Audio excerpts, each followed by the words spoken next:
Hi everybody, TJ Mac Vintage Cards and Nostalgia, and in today's video I'm going to show off the final 10 players that I enjoy collecting. This is the third part of the three-part series, and I've had a lot of fun putting it together. I think the top 10 was the easiest by far for me because these are players that I just have enjoyed collecting for years, where 11 through 50, some of them are newer players that I've been learning about, and some players I've collected for a while.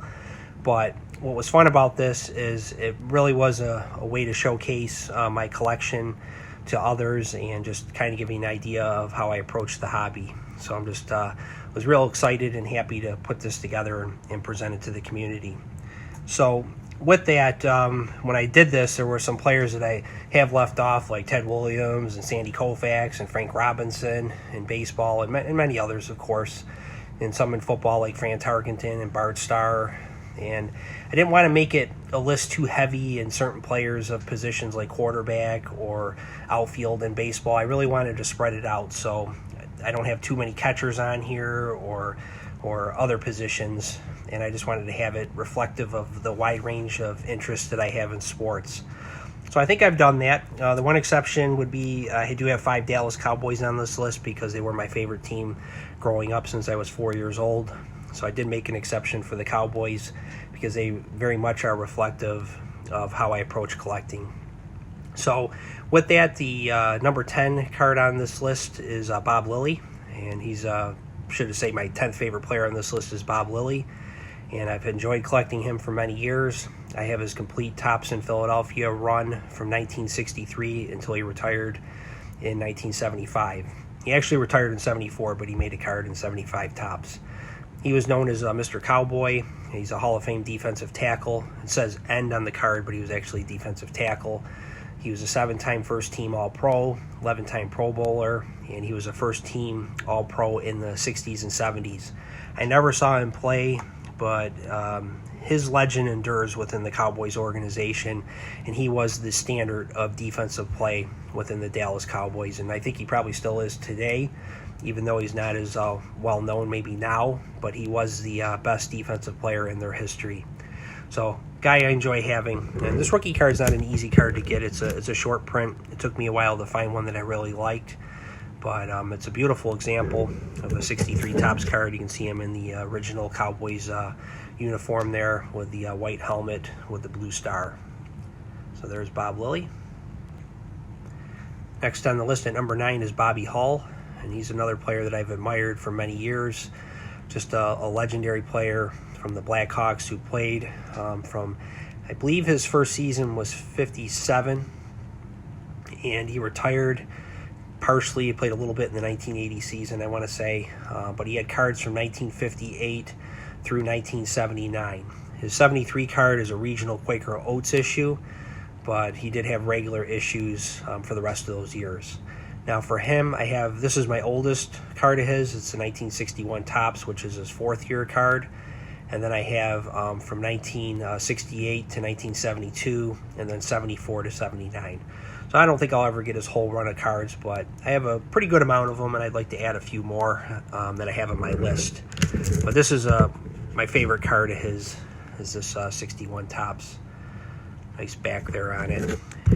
And one of the great shots of the day, he had the curved stick that he brought in, which increased the velocity of his shot, making it very hard for goalies to continue playing without a mask, because if he hit you with that puck, he can knock you right out, and he did do that to some goalies. Just a fantastic player, and again, just love this card. Number 8 on my list is Al Kaline. This is his 1962 Topps card. Kaline had cards from 1954 Topps, and then he had a 55 Bowman as well, all the way through 1974 Topps. And I know he had like a record breaker card in the 75 Topps set, but in regular issues, the standard cards, he went through 1974. So for Kaline, I have his 55 Bowman and then his 56 Topps all the way to the 74 Topps. And the reason why I like him, he's just somebody my dad talked an awful lot about, how classy he was as a player, the underrated right field that he played, just a great defensive player of his time, and a guy that could hit for average. He had very good power, ran the bases well, and became, like I said, a very good defender. So just a good all-around player on the Detroit Tigers teams of the 50s, 60s, into the 70s. And I just wanted to profile him because he's somebody that I enjoy. And 62 Topps is one of my favorite sets from the 60s, and I just love this K-line card with him there finishing a swing and a pose shot. And you can just see the dark sleeves there and how it goes with the jersey and the cap. I'll flip the card over.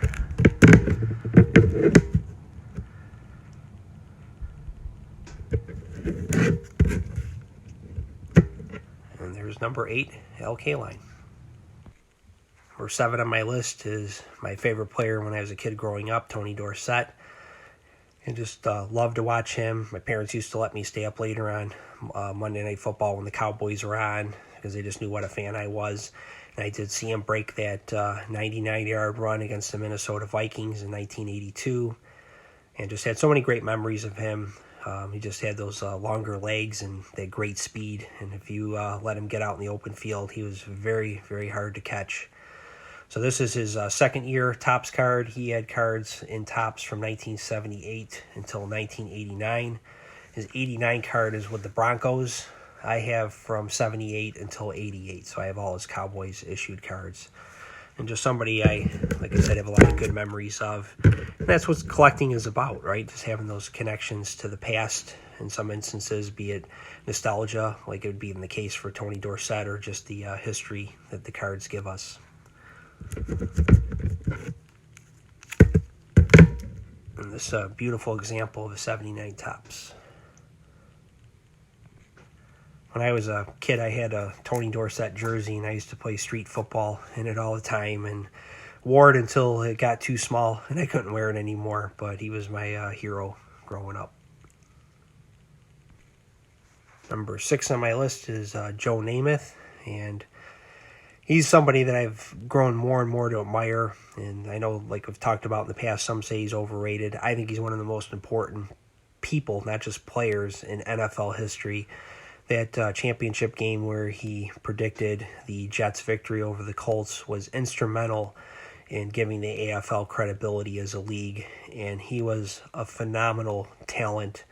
And injuries did derail him, but if you talk to players that played with him during that time, they'll just rave about how good his arm was, his accuracy, his leadership. Just somebody that I don't think in some ways gets enough credit, because some are quick to say he is overrated because of his statistics. And I just don't think that's the case given the era that he played in and his importance to the game.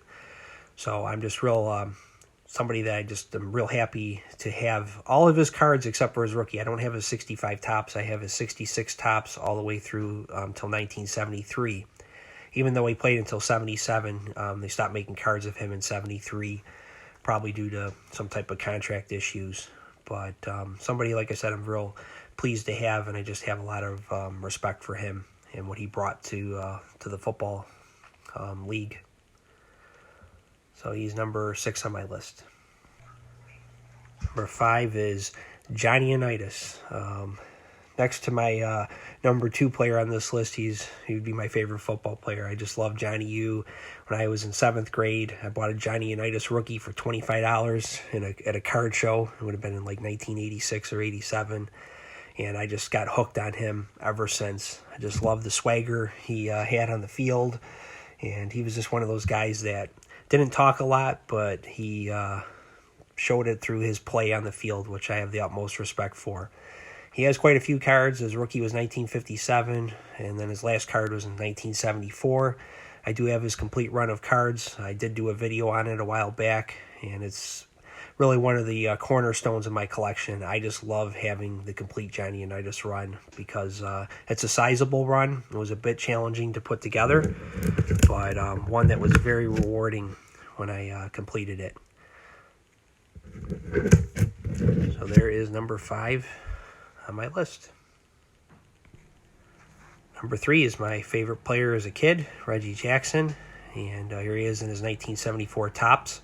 My favorite card of his is a 78. I've shown that one a few times, so I thought I'd show the 74, which also captures his swing, where he'd get that knee very low to the ground.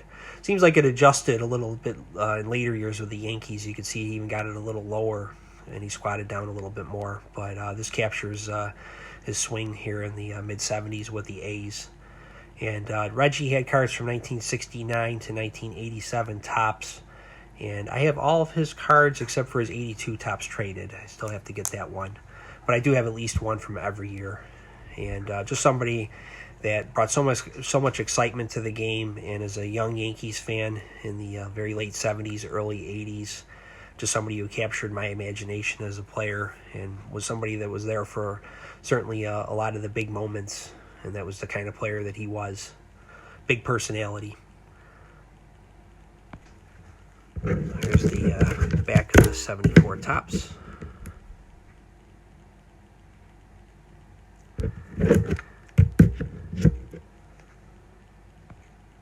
Now we're down to the last three, and it's going to be a hockey, a football, and a baseball player. And Bobby Orr, my favorite hockey player of all time, and just I think the most talented player to ever play in hockey.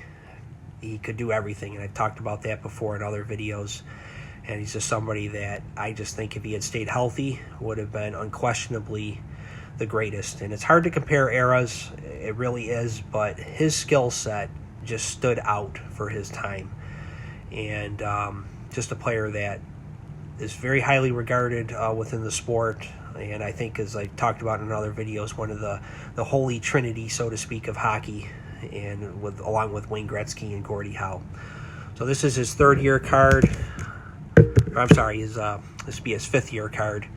I have his cards from 1968 until 1978. The only two I don't have is his rookie, 66, and his second year in 67. And for my hockey collection, this would be my pride and joy. I'd love to get his rookie someday. I don't think that's ever going to happen. I may get his second year at some point. Just depends on how much of my budget I'd want to devote to it. But I'm very pleased with what I have. I have his, like I said, his third year on, and I think that's pretty good for a hockey collection. So there's number 3. Number 2 on my list is somebody I profiled not too long ago, and that's Roger Staubach. I have all his cards from 1972 until 1979. He was a little late to becoming a starter with the Cowboys. He had to serve time with the Navy. He was the 1963 Heisman Trophy winner, so it kind of tells you that he didn't really get to playing full-time quarterback until 1971, and then he took over as the starting quarterback thereafter. So it's a pretty short run of cards for him, but my favorite player in football, just because of the type of person he was. He was an outstanding leader and was as fine a person on the field as he was a great player on the field. So just somebody that I look up to. And I'm happy to see that he's still alive and around today, and just made a good life for himself in business, and he's helped many people throughout his life. So just somebody that's very admirable. And I think he was the best quarterback of his era of the 1970s. Very hard to compare eras, but of his era, I think he was the best, even though he didn't win the most Super Bowls. And last but not least is my favorite player to collect of them all, and that's Mickey Mantle. I think he'd be on a lot of people's lists in the hobby. He is, in a lot of ways, the standard bearer for the hobby. He's, I think, the person that a lot of casual people that are interested in baseball cards thinks about because of that 52 Topps Mickey Mantle card. But for me, he's more than that. He's just somebody that I, again, have so much admiration for his humility, his talents. I know he had a lot of faults, but don't we all? But he is somebody that really embraced the fact that he was somebody who fell short in a lot of ways, and I think it takes a humble person to do that. And I just think he captured an era, playing for the New York Yankees, winning all those World Series, being on that stage and excelling on that stage. And I know a lot of people want to say, this player may be better than him and that player may be better than him. But as far as somebody that performed at the highest levels in his era, nobody did what he did. And yes, the Yankees got there a lot of years, but he was their best player on that team to help lead them there all those years. So somebody I just love having in my collection. This 56 Topps card is my favorite card of all time. I would not get rid of this card. I would get rid of this, probably the best way to say it, I'd get rid of this card last before any other card in my collection. I would never say I'd keep a material thing at any cost. but this would be the last card that I would ever get rid of in my collection. It's my favorite card in all the hobby, and I'm just thrilled to have it. And again, there's a lot of Mantle collectors out there, and doesn't mean that you like him the most just because you have the best collection or anything like that. You could have hardly any Mantles and be a big fan. He's just very expensive to collect. And I'm just grateful that I've been collecting a long time and have been able to get some of them. So for Mantle, I have his 56 tops all the way to 69 tops, his last card. And then I have some of the combo cards as well. I do plan on at some point getting one of the Bowman issues, but I'll never get a complete run, and I just really don't have an interest in doing it. Certainly I don't have the budget to do it. But even if I did, there's so many other cards I'd like to get. But I'm real happy with what I do have. So this is my 56 tops and my favorite card on my list. So now I want to thank a few community members, first being Picker Jim S., who got me this very nice Christmas card. And then inside of it, he wrote a nice note just saying, "Hi Terry, appreciate your support and friendship, and I'm glad that this hobby has brought us together. Merry Christmas and Happy New Year's to you and your family, Jim, Picker Jim S." And he enclosed this wonderful Yankees, looks like a painting here of Mickey Mantle. And I just love this image of him. Captures the youth and exuberance of Mantle with that great smile. And then he also gave me this Babe Ruth postcard here. And you can see the stamp up in the corner. So he knows what I like. I'm a Yankees fan, and obviously these are two of the icons from that team. And thanks again, Jim, for everything. You're just one of my good friends in the community, and I just love your content and your passion for collecting. Next up, my friend David M. in the community also sent me a letter with some cards, and he just again expresses appreciation for my content, just like I express the appreciation for all that he does on his channel. And I'm just glad that we're able to interact and become friends through the community, commenting back and forth on each other's videos and just supporting one another. And that's what the community is about. And he had sent me these 2 Golden Press cards. So he had done a video on the Golden Press set, and I just told him how much I admired this Lefty Grove card. He says, "Oh, I have an extra one. I'll send it to you." And then, like everybody does in this community, they're very generous. I got an Al Simmons, and he sent me all these really cool Mickey Mantle cards. And then he sent me this one as well. And then this 70th anniversary 65 Topps card. And then also this card right here from the top set. Just a great guy, and I'm just glad to know people like Jim and David in this community. The last card I got here is from my friend Chris at Stories and Cardboard. He had sent me this card with a Christmas tree and Tony Dorsett on the top. And then within that, he had given me these 2 79 Topps cards of Preston Pearson and Robert Newhouse. He knows I collect Cowboys players and have a case display of them. And I don't have either of these players displayed in my case. So it's just very thoughtful of Chris. We've connected quite a bit and text one another, at least, like I've said in the past, once a week. And he had written to me, "I hope you and your family have a very Merry Christmas and Happy New Year. I hope you add many fun and interesting cards to your collection. Here are a couple Dallas Cowboys to get your 2023 started. Chris, Stories and Cardboard." So thanks so much, Chris. I value our friendship and just want to wish you and your family a Merry Christmas as well. You have a great day, and we'll talk again soon, everybody.